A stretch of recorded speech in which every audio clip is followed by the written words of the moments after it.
Eagle பர்னிச்சரில் festival of discount sale. உலகத்தரம் வாய்ந்த பர்னிச்சர்கள் என அனைத்தும் சென்னையிலேயே மிக குறைந்த விலையில். விசிக தலைவர் திருமாவளவனிடம் ராமதாஸை இந்தியா கூட்டணியில் இணைப்பது குறித்து என்ன நினைக்கிறீர்கள்? திமுகவில் இணைவாரா ராமதாஸ் என்பதாக ஒரு கேள்வி எழுப்பப்பட்டிருக்கிறது. அதற்கு விடுதலை சிறுத்தைகள் கட்சி தலைவர் திருமாவளவன் பதிலளித்திருக்கிறார். 14 வருடங்களுக்கு முன்பு என்ன நிலைப்பாடோ அதில் எந்த மாற்றமும் இல்லை என்று அவர் பேசியிருக்கிறார். அவர் பேசியவற்றை பார்க்கலாம்.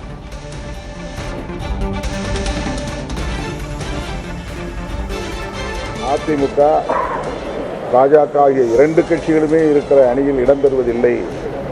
அந்த 2 கட்சிகளும் சோசியல் இன்ஜினியரிங் என்கிற பெயரில் சாதியின் பெயராலும் மதத்தின் பெயராலும் வெறுப்பு அரசியலை முன்னெடுக்கக்கூடிய கட்சிகளாக இருக்கின்றன என்பதை நாங்கள் சுட்டிக்காட்டியிருக்கிறோம். அந்த நிலைப்பாட்டில் நாங்கள் உறுதியாக இருக்கிறோம்.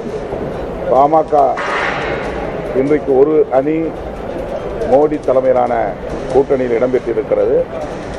இன்னொரு அணியை திமுக கூட்டணியில் இணைத்துக் கொள்வது பற்றி திமுக தலைமைதான் முடிவெடுக்க வேண்டும். அதில் நாங்கள் எந்த முடிவும் எடுக்கக்கூடிய நிலை இல்லை. நாங்கள் ஏற்கனவே 14 ஆண்டுகளுக்கு முன்பே முடிவெடுத்து விட்டோம். இப்போதைக்கு முடிவெடுக்கும் நிலை எதுவும் இல்லை. திமுக கூட்டணிக்கு பாமக வரும் பட்சத்தில்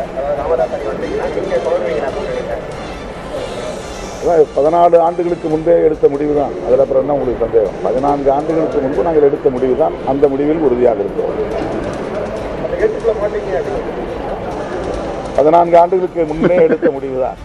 ஈகிள் பர்னிச்சரில் ஃபெஸ்டிவல் ஆஃப் டிஸ்கவுண்ட் சேல். உலகத்தரம் வாய்ந்த பர்னிச்சர்கள் என அனைத்தும் சென்னையிலேயே மிக குறைந்த விலையில்.